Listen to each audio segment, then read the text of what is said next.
Hi everyone, and welcome to another insightful health podcast by Bayer for Health. When it comes to heart issues, most people have only heard about heart attacks. But have you heard about what a failing heart is? Did you know that by the age of 40, it is estimated that one in every five adults will develop heart failure during their remaining lifetime? And yet, most of us don't fully understand what it means or how it creeps on us. Today, we have with us very eminent doctors, Dr. Sadhbir Singh.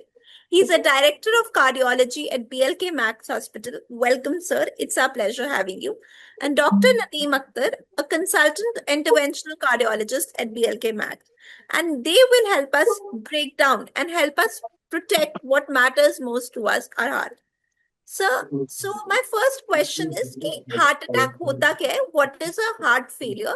And does it literally mean that our heart has stopped working? So Dr. Sadhbir, I would like you to take this, sir. या heart failure doesn't mean कि heart बंद हो गया और वो fail हो गए. It means that the heart is not working as per the expectations. So when we say the word heart failure, it means that कि हार्ट के अंदर प्रेशर्स बढ़ गए हैं. और वो प्रेशर्स क्यों बढ़ गए हैं? आइदर तो हार्ट की पंपिंग ठीक नहीं है या हार्ट की जो रिलैक्सेशन की कैपेसिटी है वो ठीक नहीं है. तो इस कारण हार्ट फेलियर को दो कैटेगरीज में डिवाइड करा जाता है. Heart failure with reduced ejection fraction and heart failure with preserved ejection fraction.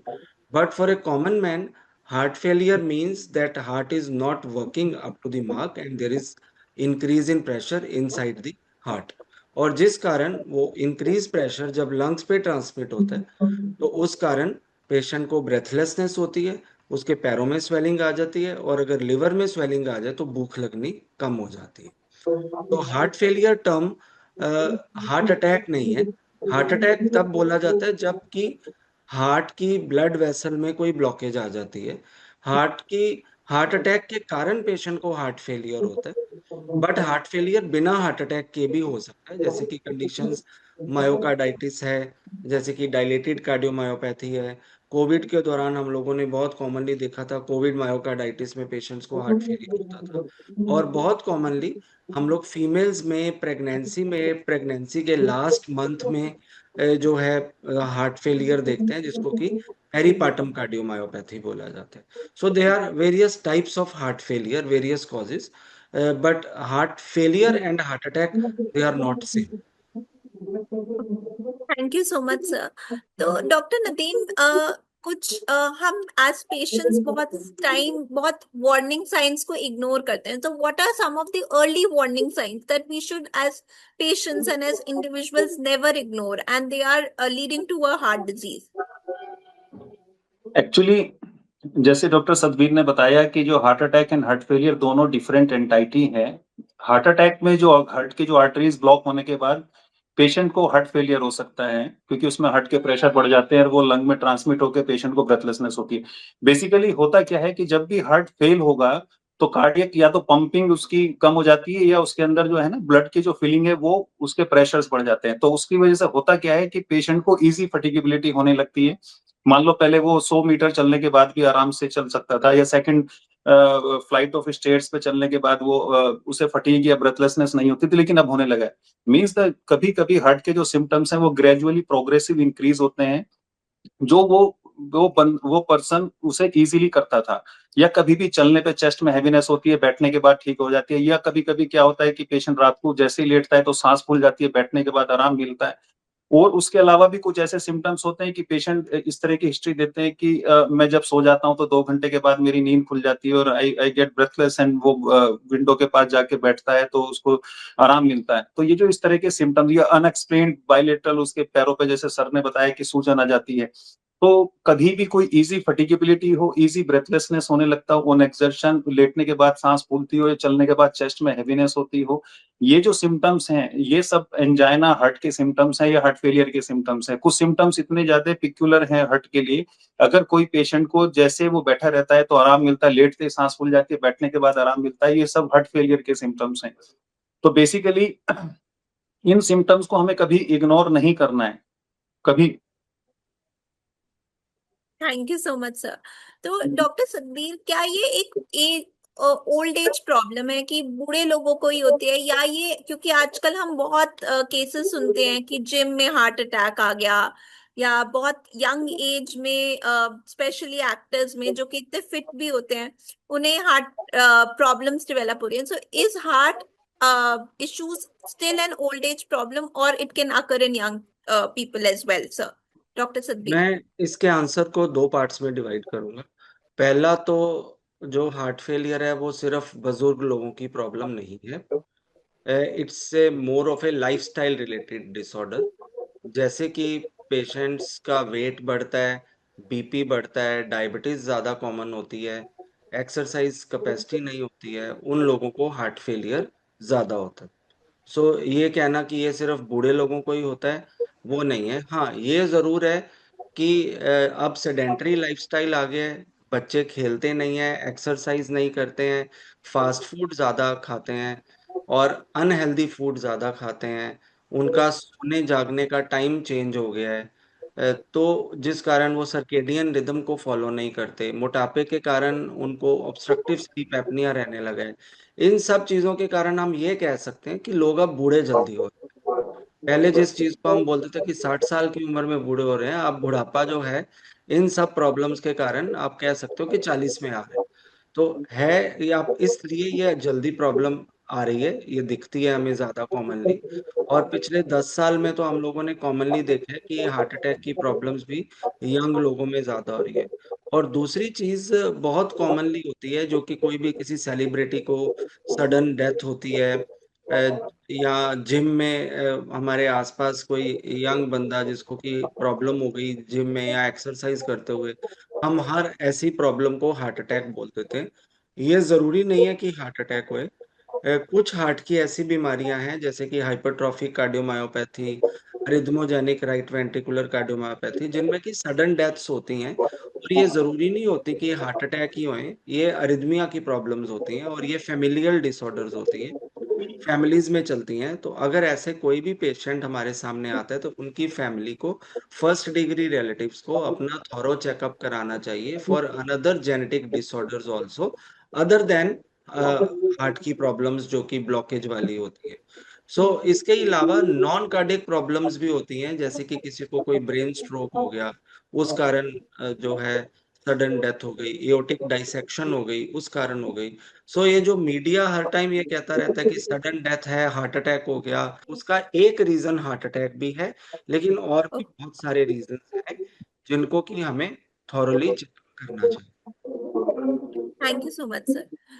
Nadeem sir, तो क्या रिस्क फैक्टर्स रहते हैं हार्ट अटैक के, कि हमें कैसे, या हार्ट रिलेटेड इश्यूज के, what are some of the risk factors that young people should be aware of?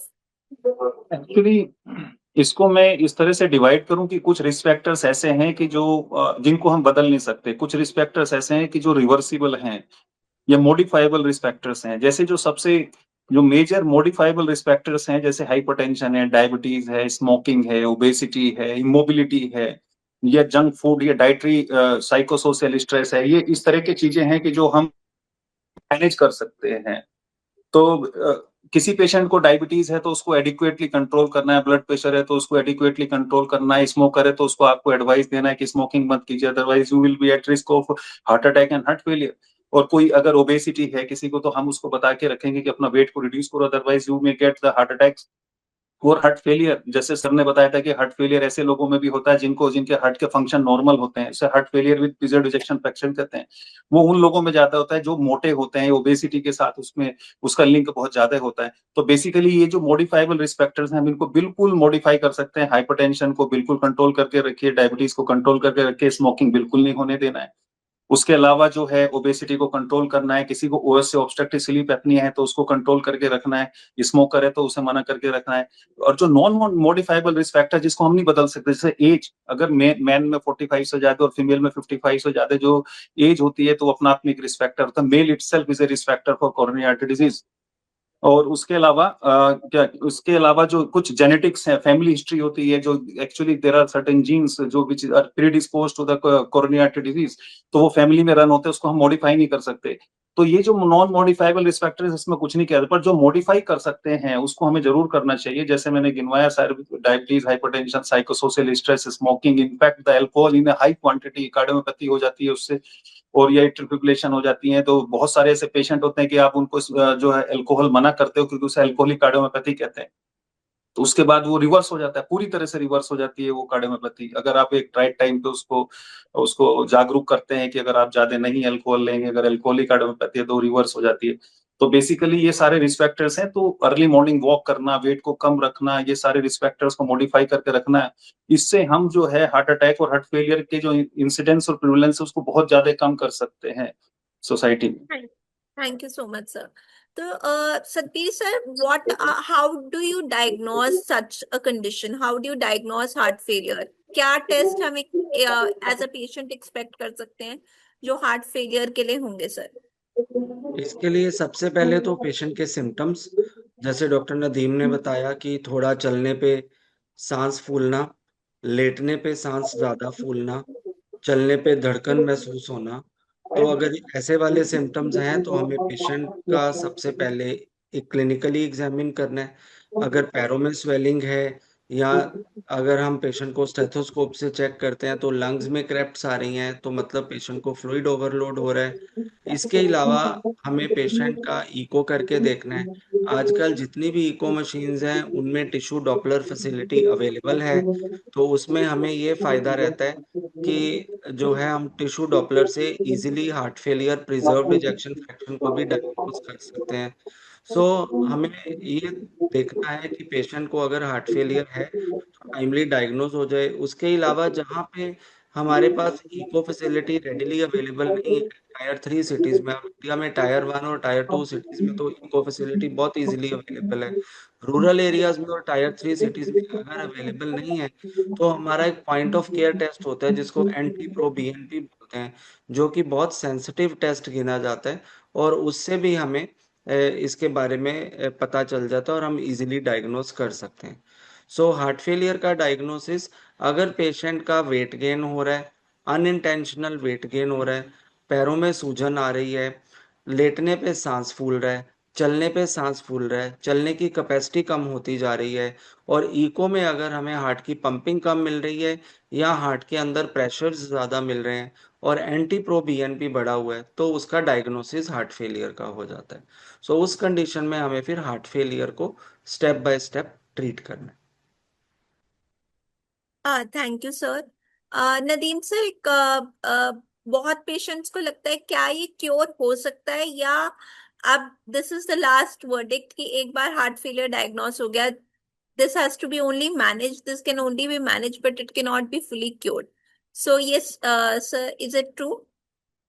Actually बहुत सारे ऐसे हार्ट फेलियर्स हैं जिसको हम पूरी तरह से रिवर्स भी कर सकते हैं। जैसे मैं बताया कि सबसे पहले आपको ये देखना है कि ऐसे कौन से लोग हैं जो एट रिस्क हैं हार्ट फेलियर के लिए। हाइपरटेंशन है, डायबिटीज है, ओबेसिटी है, ओएसए है, और ये जो या कोरोनरी आर्टरी डिजीज इटसेल्फ किसी को है, या वेलुलर हार्ट डिजीज है, तो उसको क्या करना है कि आपको ये जो रिस्क पे है पेशेंट जिनकी वजह से हार्ट फेलियर हो सकता है, मींस द पेशेंट को उस तरह के सिम्टम्स हो सकते हैं जिसकी वजह से हार्ट, जैसे हार्ट के प्रेशर बढ़ गए, उससे सांस फूलेगी, तो आपको उनको प्रॉपरली डायग्नोस करना है, प्रॉपरली उनको मैनेज करना है कि उनको हार्ट फेलियर में जाने से रोकना है। जैसे एग्जांपल, किसी को हाइपरटेंशन है तो उसे एडिक्वेटली कंट्रोल करो, ये रिस्क पे है, डायबिटीज है तो उसे रिस्क पे है, डायबिटिक कार्डियोमैयोपैथी हो जाता है, हार्ट फेलियर में पेशेंट जाते हैं, या एक्सेसिव अल्कोहल है तो उसकी क्वांटिटी है बिल्कुल ही उसे खत्म कराना है, अगर कार्डियोपैथी इसकी वजह से। There are many many cardiomyopathies which is completely reversible. अगर वो कोई रिवर्सिबल कोज है तो उसको रिवर्स कर दो तो वो ठीक हो जाता है। दूसरी बात है कि मान लो किसी पेशेंट के हार्ट की पंपिंग बहुत कम है, 25-30% है, मान लो इजेक्शन फ्रैक्शन जो हमने इको में देखा, और एक टेस्ट होता है जो हार्ट फेलियर हमें बताता है कि हार्ट के अंदर कितना प्रेशर है, जो सर ने बताया अभी, डॉक्टर सतवीर ने, कि एंटी प्रो बीएनपी बढ़ा रहता है। तो इको में आपने देखा, इको में भी कई ऐसे पैरामीटर्स होते हैं जो हमें ये इंडिकेट करते हैं, सूचक होते हैं कि हार्ट के प्रेशर बढ़े हुए हैं। फिर हम एक ब्लड का टेस्ट करते हैं, एंटी प्रो बीएनपी एंड ट्रोपाई, ये सारे बताते हैं कि हार्ट के अंदर स्ट्रेचिंग हो रखी है और हार्ट के अंदर प्रेशर बिल्डअप हो रखा है, जिसकी वजह से पेशेंट को फटीग हो रही है, ब्रेथलेसनेस हो रही है, या पैरों पे सूजन आ रही है। तो हम उसको, अगर वो सारे प्रेशर्स को ठीक कर देते हैं तो पेशेंट जो है ना, जो बिल्कुल इम्पेंडिंग या बिल्कुल लास्ट स्टेज वाले हार्ट फेलियर में जाने से बच जाता है। दूसरी बात क्या है कि अगर हमने डायग्नोसिस कर लिया कि 25-30% इजेक्शन फ्रैक्शन है, पर still the patient is asymptomatic, वो ठीक है, अचानक से उसे पता चलता है, तो उसको हम कारण ढूंढे कि इसकी पंपिंग 25-30% क्यों हो गई। वो उसके बहुत सारे कारण हैं, कई सारे मेटाबॉलिक कारण हैं, कई सारे इन्फेक्टिव कारण होते हैं, कई सारे उसमें कोरोनरी आर्टरी डिजीज इन्वॉल्व रहती है। जो मोस्ट कॉमन कारण है कि हार्ट की आर्टरी में ब्लॉकेज हो जाती है और वो उसकी वजह से हार्ट की पंपिंग कम हो जाती है। अगर हम उस ब्लॉकेज को पहले एंजियो करें, फिर उसमें देखें कि वो एरिया में अगर वो वायबल है तो उसे हम ओपन कर दें, तो हार्ट की पंपिंग इंप्रूव भी हो जाती है, पूरी तरह से इंप्रूव हो जाती है और हार्ट फेलियर के सिम्टम्स पूरी तरह से चले जाते हैं। कई बार क्या होता है कि पेशेंट को जो कंडक्शन सिस्टम में प्रॉब्लम होती है और उसकी वजह से हार्ट की पंपिंग कम हो जाती है, अगर हम उसको ठीक कर दें तो पूरी तरह से रिवर्स हो जाता है हार्ट फेलियर। या कभी कभी बच्चों में ऐसा पाया जाता है कि हार्ट के फंक्शन 20% है, तो पता चलता है कि उसकी धड़कन तेज थी जिसकी वजह से हार्ट का फंक्शन कम हो गया है। उसे टैकीकार्डिया इंड्यूस कार्डियोमियोपैथी कहते हैं। तो अगर हमने वो उसका जो टैकीकार्डिया मींस जिसका हार्ट रेट, जो उसकी पंपिंग बहुत तेज थी, उसकी वजह से उसकी पंपिंग कंप्रोमाइज होती, अगर हमने वो टैकीकार्डिया को ठीक कर दिया तो पंपिंग पूरी तरह से रिवर्स कर जाती है, यानी कि 20 से 55% जो नॉर्मल इंजेक्शन फ्रैक्शन होता है वो हो जाता है। तो जो टैकीकार्डिया इंड्यूस कार्डियोमियोपैथी हो या कंडक्शन सिस्टम में कुछ प्रॉब्लम हो, हम स्पेशलाइज्ड पेसमेकर लगा देते हैं, जैसे सीआरटीडी होती है, कंडक्शन सिस्टम पेसिंग है। आज के जमाने के बहुत सारे ऐसे ट्रीटमेंट हैं जो इस तरह के लो इजेक्शन फ्रैक्शन वाले पेशेंटों को दिए जाते हैं और वो पेशेंट कंप्लीटली रिवर्ट हो जाते हैं। दे बिकम, मतलब जो रेस्पॉन्ड करते हैं तो वो बहुत अच्छा भी रेस्पॉन्ड करते हैं, तो वो पूरी तरह से ईएफ उनके इंप्रूव कर जाते हैं और वो हार्ट फेलियर के सिम्टम्स पूरी तरह से ठीक हो जाते हैं। तो ये कहना कि हार्ट फेलियर को प्रिवेंट नहीं किया जा सकता, ये नहीं है, उसको बहुत एक्सटेंसिवली देखने की जरूरत होती है। ऐसा नहीं, अगर आप किसी हायर सेंटर में, जैसे हमारे सेंटर में या कहीं भी ऐसी जो इवेलुएट करते हैं, हम उस एंगल से इवेलुएट भी करते हैं कि ये पेशेंट की अगर 25% है तो हम इसको किस तरह से इसको नॉर्मल इजेक्शन फ्रैक्शन में कन्वर्ट कर सकते हैं, तो उसको जरूर इवेलुएट करना चाहिए। There are multiple reversible risk factors actually, कि जिसको हम उसके जो हार्ट की पंपिंग को इम्प्रूव कर सकते हैं। Thank you sir. तो डॉक्टर सतबीर, जैसे डॉक्टर नदीम ने बताया कि it is curable, so what are the treatment options for some of the patients who have heart failure? तो how does the treatment look like for them, sir? हाँ जी। Treatment में एक तो लाइफस्टाइल मॉडिफिकेशंस हैं, जिसमें कि पेशेंट को अपनी डाइट का ध्यान रखना है, एक्स्ट्रा सॉल्ट नहीं लेना, और पानी कम लेना है, लिक्विड इनटेक कम लेना होता है जब हार्ट फेलियर के पेशेंट्स होते हैं। रेगुलर एक्सरसाइज करनी होती है उनको।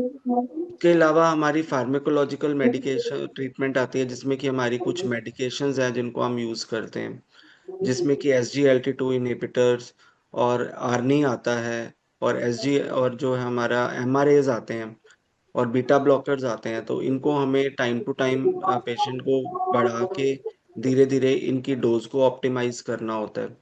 साथ के साथ हमें पेशेंट का क्रॉनिक किडनी डिजीज है तो उसके पॉइंट ऑफ व्यू से भी पेशेंट को साथ के साथ ट्रीट करना है, क्योंकि हार्ट फेलियर में कार्डियोरीनल सिंड्रोम बहुत कॉमन होता है, पेशेंट के क्रिएटिनिन बढ़ना शुरू हो जाता है।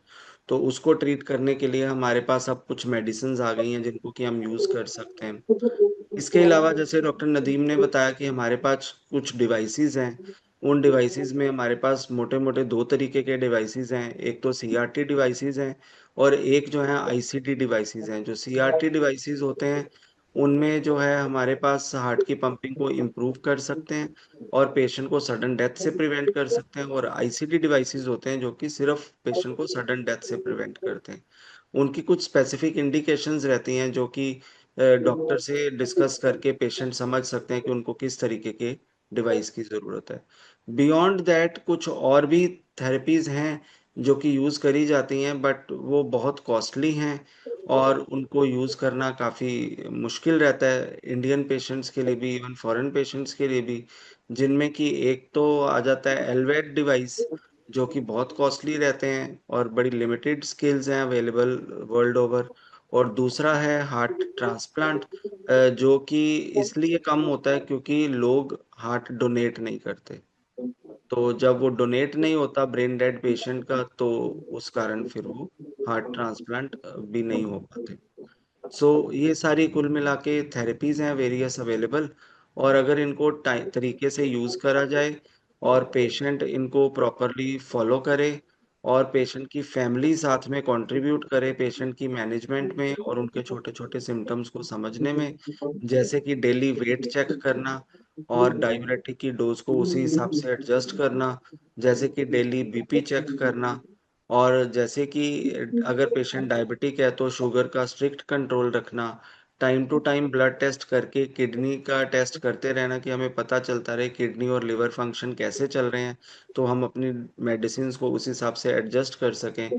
तो अगर ये सारा टीम वर्क चले, जिसमें कि पेशेंट, उसकी फैमिली, डॉक्टर, हमारा फिजियोथेरेपिस्ट, डाइटिशियन, ये सब मिलके चलें, तो हम काफ़ी हद तक पेशेंट की जो रिस्क ऑफ लाइफ है उसको कम कर सकते हैं। Thank you so much sir.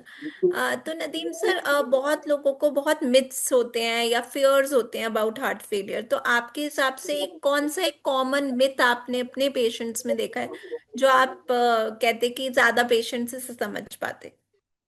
What is one of the myths? Yes sir. Actually heart failure के पेशेंट को एक तो ये चीज बता के समझा के रखना है कि वो एक नॉर्मल लाइफ जी सकते हैं। बेसिकली बहुत सारे हार्ट फेलियर पेशेंट ऐसे आते हैं कि दे आर थिंकिंग, क्योंकि जो जो भी क्रॉनिक इलनेस होती है, not the heart failure, it is any chronic illness, उससे पेशेंट जो है ना साइकोसोशल स्ट्रेस से गुजरता है, डिप्रेशन में जाता है कि ये बीमारी मुझे ठीक नहीं होगी, ये सब कुछ नहीं होगा।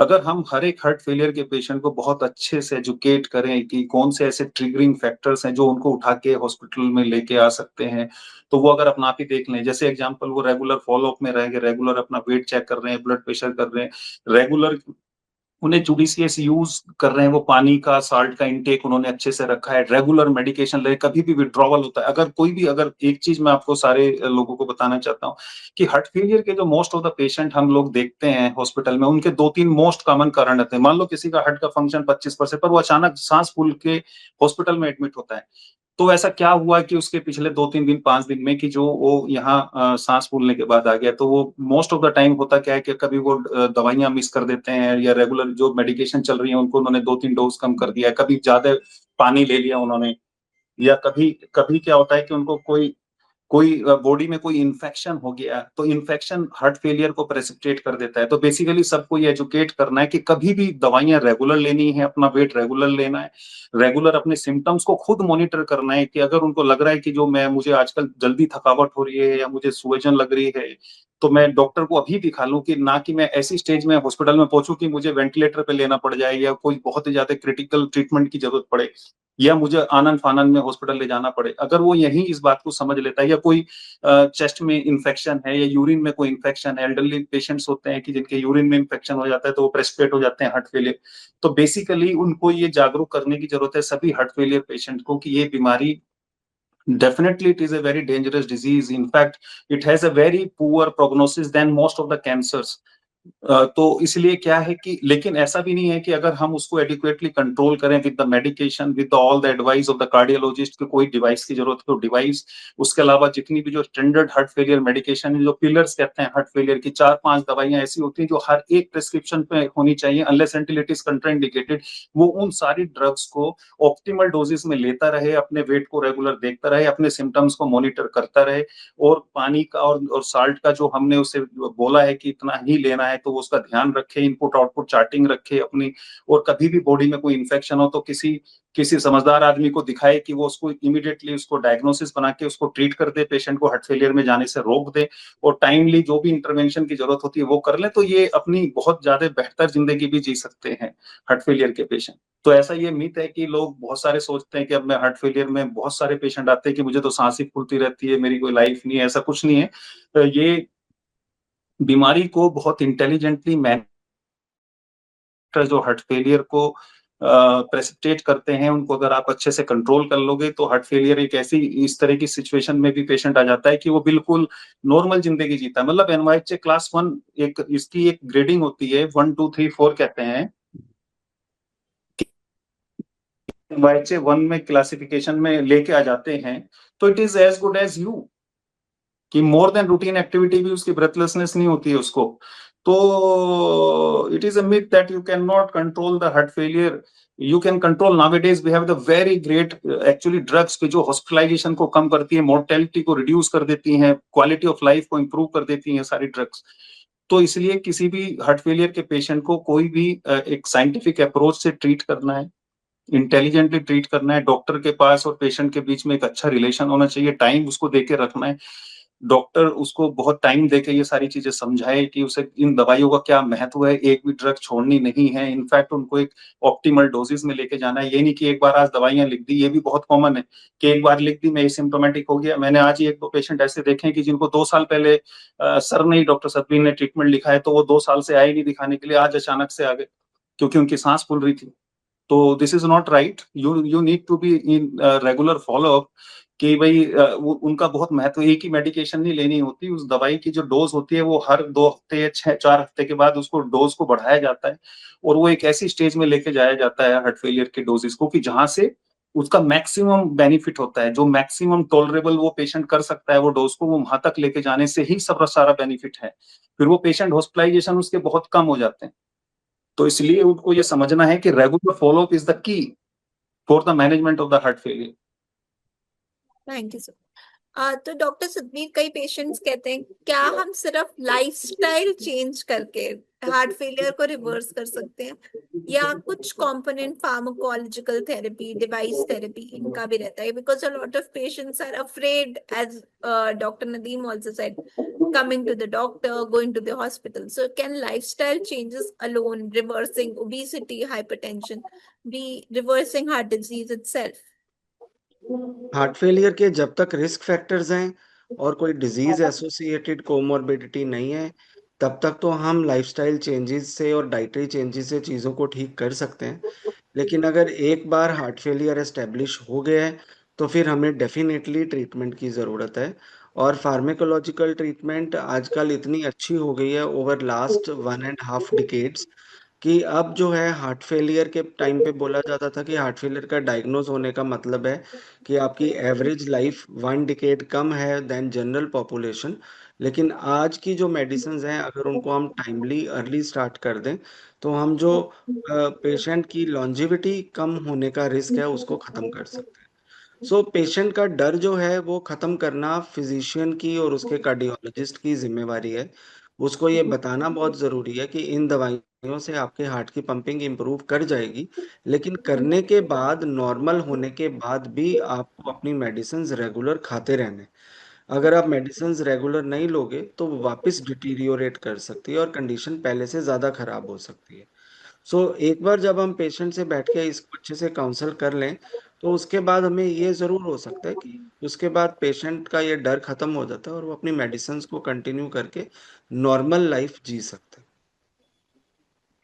Thank you sir. तो डॉक्टर नदीम, एक क्वेश्चन आता है एक केयर गिवर के पर्सपेक्टिव से या एक फैमिली मेंबर के पर्सपेक्टिव से, what are the some of the things that they should keep in mind while helping someone in their family with heart failure? What are some of the caregiver का क्या perspective होना चाहिए, या एक family member का क्या perspective होना चाहिए? केयर गिवर की बहुत ज्यादा इंपॉर्टेंस है। आपने देखा होगा कोविड में भी केयर गिवर ने, जो भी कोविड के पेशेंट घरों में ट्रीट हुए हैं, तो उनके साथ जो लोग थे, उनके जो रिलेटिव्स थे, जो फैमिली मेंबर्स थे, जिन्होंने बहुत ज्यादा उनका ख्याल रखा है, nutrition, hydration, input output charting, regular BP monitoring, regular medication उनको देना, रेगुलर ये भी चीज ध्यान में रखना कि जो मेरे साथ पेशेंट है हार्ट फेलियर का, उसको पैरों पे सूजन तो नहीं आ रही है। कुछ एल्डरली लोग होते हैं वो खुद बता भी नहीं पाते हैं कि उनको कोई तकलीफ हो रही है, ठीक है, तो लेकिन आप सामने से देख के देख सकते हैं कि उनकी सांस थोड़ी तेज चल रही है, तो उन्हें हॉस्पिटल लेके आ जाए पहले ही, कि ना कि उसने उस स्टेज में लेके आए कि उनको हमें सीधा इंट्यूबेट करना पड़े या वेंटिलेटर पे लेना पड़े। और वो बहुत सारे मैं देखता हूँ कि ऐसे पेशेंट हैं, बुजुर्ग हैं, कि जो एक्चुअली बच्चों के पास टाइम उतना नहीं होता है कि उनको राइट टाइम पे राइट मेडिकेशन देनी है। एग्जाम्पल मान लो, एक 8 o'clock हमने एक डाययूरेटिक दिया जिससे यूरिन आउटपुट इंक्रीज होता है, तो यूरिन आउटपुट इंक्रीज होता है, तो उससे क्या होता है, मान लो वो 8 बजे ना देखे, उसे दिन में 1 बजे दिया, तो वो फिर जो क्या होता है कि वो पानी कलेक्ट हो गया और उससे वो हार्ट फेलियर में चले जाते हैं। तो बेसिकली केयर गिवर का बहुत ज्यादा रोल है इस बात को लेके कि वो मेडिकेशन उनको रेगुलर दिलवाएं, नंबर 1, उनके सिम्टम्स को भी मॉनिटर करते रहें, नंबर 2, नंबर 3 उनका न्यूट्रिशन हाइड्रेशन का ध्यान रखें, नंबर 4 जब भी रेगुलर फॉलोअप में उनको आने की जरूरत है तो वो रेगुलर फॉलोअप में पेशेंट को लेकर आए, क्योंकि ज्यादातर जो पेशेंट हैं एल्डरली हैं, वो डिपेंडेंट हैं अपने बच्चों के ऊपर, तो उनका बहुत बड़ा रोल है वही उनको हॉस्पिटल में राइट टाइम पे लेके आएंगे, वही उनको मेडिकेशन घर में देंगे, वही उनके न्यूट्रिशन हाइड्रेशन का ख्याल रखेंगे, वही उनका वेट चार्टिंग कर सकते हैं, वही उनका ब्लड प्रेशर मॉनिटर कर सकते हैं, कभी वो सैचुरेशन देख सकते हैं कि सैचुरेशन डिप कर रही है, वही देख सकते हैं कि इनको अभी कोई निमोनिया हो गया है या यूरिन में उनको इन्फेक्शन हो रखा है, बर्निंग हो रही है, तो मैं इमीडिएटली दिखा दूं, वरना ये can be A trigger for the heart failure, जो कि स्टेबल चल रहा है हार्ट फेलियर, वो ट्रिगर होके ही पेशेंट डीकम्पनसेट करता है कि वो वापस हॉस्पिटलाइज होता है। तो बेसिकली केयर गिवर का तो बहुत ज्यादा रोल है, उनको ज्यादा एजुकेट होने की जरूरत है एल्डरली लोगों के साथ, क्योंकि वो उस टाइम पे राइट टाइम पे मेडिकेशन भी नहीं लेंगे और उससे उनका पूरा आउटकम पे देखिए होता क्या है कि जितने भी हार्ट फेलियर के पेशेंट के नंबर बढ़ते हैं हॉस्पिटलाइजेशन के, उतनी वो मोर्टेलिटी उसकी इंक्रीज होती है। मान लो एक साल में कोई पेशेंट 4 बार एडमिट होता है और एक पेशेंट 1 बार एडमिट होता है, तो जो 4 बार एडमिट हो रहा है उसके मरने के चांस ज्यादा है फ्यूचर में, नेक्स्ट 5 years और next 2 years, rather than the person who is admitting once in last 1 year। तो ये जो हॉस्पिटलाइजेशन का रिडक्शन है वो केयर गिवर की वजह से बहुत रिड्यूस हो सकता है, क्योंकि वो टाइमली सिम्टम्स को देख सकते हैं, टाइमली मेडिकेशन दे सकते हैं। उन्होंने देखा कि इनका सूजन बढ़ती जा रही है पैरों पे, थोड़ा सा वो टेकिकनिक हो रहे हैं, उनकी सांस भी ज्यादा थोड़ी लग रही है कि भारी हो रही है, तो वो एकदम ला सकते हैं। उनको थोड़ा सा मेडिकेशन मॉडिफिकेशन से या डाइटरी या फ्लूइड इंटेक कम करने से ही वो हार्ट फेलियर के मतलब इम्पेंडिंग जो हार्ट फेलियर चल रहा है उससे बिल्कुल ही फ्रैंक हार्ट फेलियर से होने से बचाया जा सकता है और उनको बहुत एडिक्वेटली ट्रीट कर सकते हैं। तो केयर गिवर को एजुकेट होना बहुत जरूरी है। इनफैक्ट तो every doctor should teach patient as well as the relatives also कि ये हार्ट फेलियर होता क्या है, ये कैसे ट्रिगर होता है, ये कैसे प्रेसिपिटेट होता है, ये किन कंडीशन में रिवर्सिबल है, किन कंडीशन में इरिवर्सिबल है, कौन सी दवाइयां इनको देनी है, कैसे रेगुलर फॉलो अप करना है, इसमें क्या क्या ट्रीटमेंट ऑप्शंस हैं, मेडिकेशन के अलावा कौन से इंटरवेंशंस हैं, कौन सी डिवाइसेस हैं, तो उनको ज्यादा एजुकेट होने की जरूरत है। Sure sir. तो सर सतबीर सर, एक लास्ट क्वेश्चन हमारे लिसनर्स के लिए जो अभी सुन रहे हैं, जो अभी डायग्नोज उन्हें नहीं हुआ है heart failure, but they think after hearing this podcast that they might be at risk, so where should they start and what should be the first step they should be taking after the podcast, sir Satbir sir?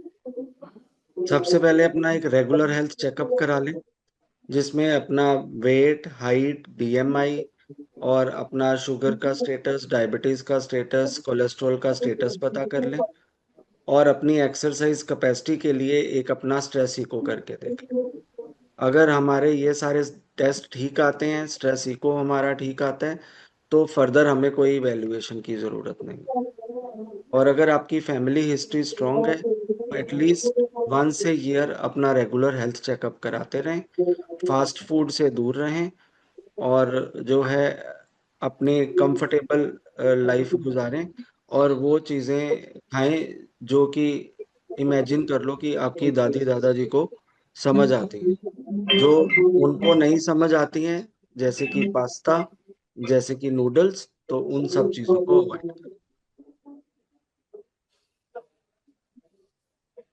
Yes sir. Sir, एक question आप लोगों ने बहुत discuss किया podcast में कि पानी की मात्रा सही पीजिए, तो क्या सही कितना पानी पीना चाहिए, इस पे मुझे आप दोनों का ओपिनियन चाहिए होगा, क्योंकि बहुत वेरिड ओपिनियंस है for a heart failure patients. नहीं, ये जो है इसके पानी की मात्रा कितनी लेनी है, जैसे कि हर पौधे की पानी की रिक्वायरमेंट अलग होती है। कैक्टस को साल में एक बार पानी चाहिए, लेकिन एक रूटीन पौधे को रोज पानी चाहिए और कई पौधे तो उगते ही पानी के अंदर हैं। तो उसी हिसाब से पेशेंट भी अलग अलग पौधे हैं और हर किसी की अपनी अपनी रिक्वायरमेंट है, तो इसके लिए एक ब्लैंकेट स्टेटमेंट नहीं हो सकती। तो इट और एक पेशेंट के लिए एक स्टेटमेंट हमेशा के लिए नहीं हो सकती है, उसकी क्लिनिकल सिचुएशन पे वो स्टेटमेंट चेंज होती रहती है। सो इसीलिए हम लोग कहते हैं कि टाइमली पेशेंट्स जो हैं डॉक्टर को और फिजिशियन को फॉलो करें। Sure. Thank you. Nadeem sir, आप कुछ ऐड करना चाहेंगे इस पे? सर ने तो बहुत अच्छे से समझाया। बहुत ही अच्छे से सर ने एक्सप्लेन किया है। Actually every patient is a different person. Actually होता क्या है कि एक बाई एंड लार्ज बहुत सारे ऐसे पेशेंट होते हैं कि जो बहुत ही अनएजुकेटेड हैं, गांव के लोग हैं, गवर्नमेंट हॉस्पिटल में आते हैं, बिल्कुल अनएजुकेटेड लिटरेट लोग हैं। उनको हम थोड़ा सा इस तरह से गाइड कर देते हैं। मान लो किसी का हार्ट का फंक्शन 20% है, 25% है, तो हम उसको मान लो मेडिकेशन दे रखी है, हमने देखा कि उसके पैरों पे सूजन नहीं है, फिजिकल एक्टिविटी उसकी ठीक है, वो खेत में जाता है, वहां तक जाने तक उसको सांस नहीं फूलती है, थकावट नहीं होती है, जो वो रूटीन काम कर रहा है उसमें नहीं होती है, पैरों पे उसकी सूजन नहीं है, और सारी जो दवाइयां है वो ऑप्टिमाइज हो रखी है, तो उसमें हम थोड़ा सा पानी उसे बोल देते हैं कि तुम अपने हिसाब से बढ़ा सकते हो। लेकिन कि मान लो हमने उसे बताया कि वैसे मान लो 1.2 से 1.5 लीटर के करीब लेना है, लेकिन अगर वो लगता है कि उसके पैर पे सूजन, तो उसे अपने आप ही पानी की मात्रा कम करनी है। तो इसलिए उसको ये हर एक इंडिविजुअल को एजुकेट करके रखना है कि वो डिफरेंट सिचुएशन में डिफरेंट पानी की मात्रा हो सकती है। मान लो पेशेंट जो है whatever the ejection fraction is, लेकिन उसे पूरी ड्रग्स उसकी ऑप्टिमाइज है, वो फिजिकल एक्टिविटी उसकी बढ़िया है, हार्ट के प्रेशर बिल्कुल नॉर्मल है, यूरिन आउटपुट उसका बढ़िया है, वो काम पूरा अपना रूटीन कर रहा है, सब कुछ ठीक है, तो वो उसमें अगर 300-400 ml एक्स्ट्रा कर भी लेता है तो कोई दिक्कत की बात नहीं है। लेकिन उसे ये समझना पड़ेगा कि अगर उसे लगता है कि उसका यूरिन आउटपुट कम है, फिजिकल एक्टिविटी कम हो रही है, इजी फटीगेबिलिटी हो रही है, पैरों पे सूजन आना शुरू हो गया, तो एकदम उसे रिड्यूस करना है अपना इनटेक वाटर का। तो ये गाँव के लोगों को बताने के लिए बात होती है, लेकिन वैसे अदरवाइज तो लोगों को जो है उसकी क्लिनिकल सिनेरियो के हिसाब से हम मतलब डे टू डे या हर टाइम उसे गाइड करते हैं कि जैसे अभी हमने क्लिनिकल एग्जामिनेशन किया, उसका चेस्ट देखा बिल्कुल क्लियर है, पैरों पे सूजन नहीं है, उसके उसके हम बहुत सारी चीजें होती हैं, नेक देखते हैं, या कहीं भी एडिमा हमें नहीं लगता, कहीं भी पानी नहीं लगता है, हट के हम एंटीप्रोबियन भी कराते हैं, वो बिल्कुल ऑप्टिमल रेंज में है, और सब कुछ ठीक चल रहा है, इको इज एब्सोल्युटली नॉर्मल, हट के प्रेशर नॉर्मल है, तो उसको हम उसे थोड़ा सा लिबरल हो जाते हैं उसके उसके उसके लिए। Sure, sir. Thank you, Sadhbir sir and Nadeem sir, for taking the time out to join us today and for sharing your valuable insights on heart failure. Your expertise has truly shed light on this critical topic. Thank you, sir. It's a pleasure hosting you. To our audience, we hope this discussion has been informative. Please remember that the information shared today by our esteemed healthcare professionals is meant to raise awareness. It is not a substitute for professional medical advice. If you or someone you know is experiencing symptoms or has been diagnosed with heart failure, it's crucial for you to consult with a qualified health care professional. Always follow the guidance of your doctor and seek their advice for any health related concerns. And finally, a very big thank you to our incredible guest. To stay updated or for more such discussions and health related content, please sure to follow us Bayer for Health on Facebook, Instagram, and YouTube. Thank you, sir. This is me, Dr. Simran, signing off for today. Thank you.